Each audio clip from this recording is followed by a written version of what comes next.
40 ঊর্ধ্ব জীবন মানে অভিজ্ঞতার বিশাল ভান্ডার।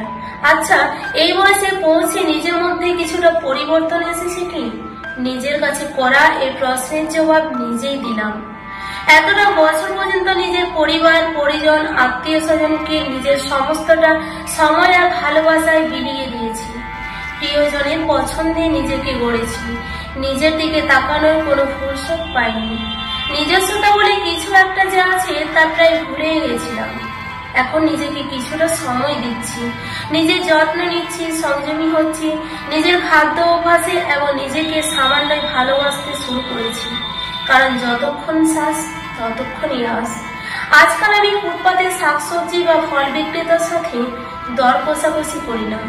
কারণ আমি বুঝতে শিখেছি 2-4 টাকা বেশি খরচ হলে আমি অতি দরিদ্র হয়ে যাব না, কিংবা ওই 2-4 টাকা বাঁচিয়ে আমি বিশাল ধনীও হয়ে যাব না।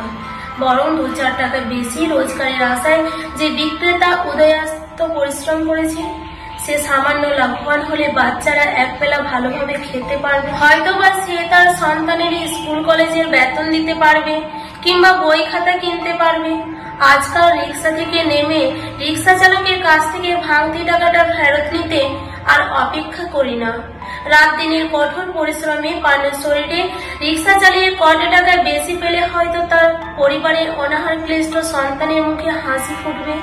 উদর ভর্তি খাবার খেয়ে মা বাবার বয়সী কোনো বয়স্ক মানুষের বলা একই গল্প বারবার শুনলেও আজকাল বিরক্ত হই না।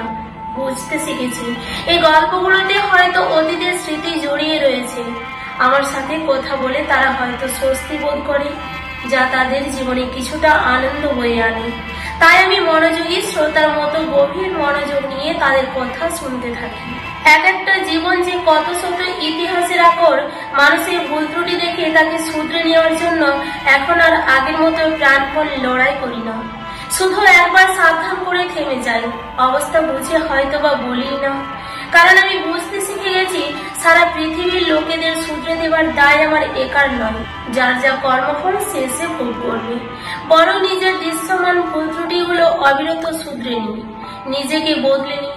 এখন আমি অবসর পেলে বিনা কারণে মানুষের সাথে কথা বলি, তাদের খোঁজ খবর নিই, তাদের জীবনের অতি নগণ্য ক্ষুদ্র অর্জনের জন্য হলেও তাদের অভিনন্দন শুভকামনা জানাই, তাদের প্রশংসা করি। এতে তারা যে আনন্দ পায় সে আনন্দে আমি নিজেও আনন্দিত হই। আমাকে কেউ অবজ্ঞা করলে আমি আর আগের মতো অপমানিত বোধ করি না। বিশেষ করে যারা উদ্দেশ্য প্রাণোদিত করে অপমান করার চেষ্টা করে, দূরে বহু দূরে সরে যায় তাদের থেকে।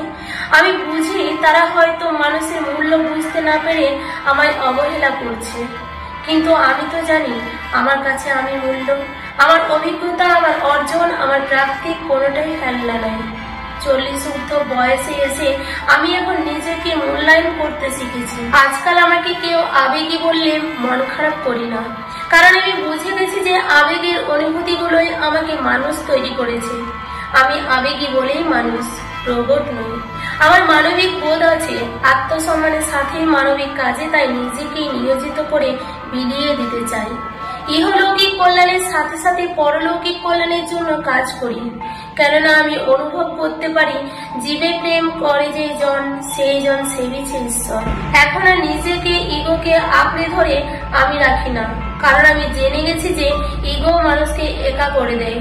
আবার যারা ইগোর কারণে আমাকে কষ্ট দিতে চায় তাদেরকে তাদের মতোই থাকতে দিই।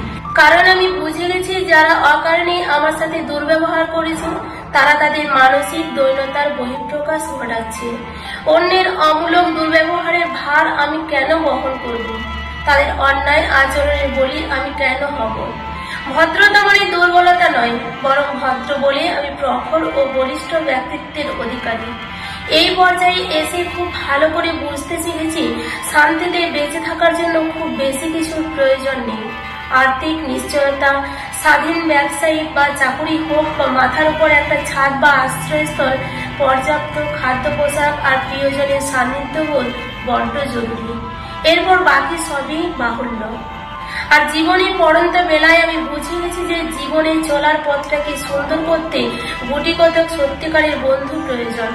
প্রয়োজনে কিংবা অপ্রয়োজনে যার সাথে কথা বলে নির্ভরশীল হওয়া যায়, রিল্যাক্সড হওয়া যায়, তবে নিজের আনন্দের জন্য অন্য উপর সম্পূর্ণটা নির্ভর করতে নেই, কেননা আমার আনন্দ আর সুখ আমার নিজের কাছে, আমার নিজস্ব দৃষ্টিভঙ্গির উপর তা অনেকটাই নির্ভর করে। পজিটিভ দৃষ্টিভঙ্গি নিয়ে আমি অনেক কিছুই বিবেচনা করি। মহান সৃষ্টিকর্তার কাছে সুস্থতা আর নিয়মতা রাজির জন শুকরিয়া জানিয়ে অনন্তের নীল হয়ে যায়। সেই তো পরম সুখ। প্রতিটি নতুন দিনকে আমি আমার জীবনের শেষ দিন মনে করে বাঁচি, তাই প্রতিটি নতুন মুহূর্তকেই মূল্যবান করে জীবনকে উপভোগ করি। এই 40 ঊর্ধ্ব বয়সে পৌঁছে আমি জীবনের প্রকৃত মানে কিছুটা হলেও বুঝতে শিখেছি।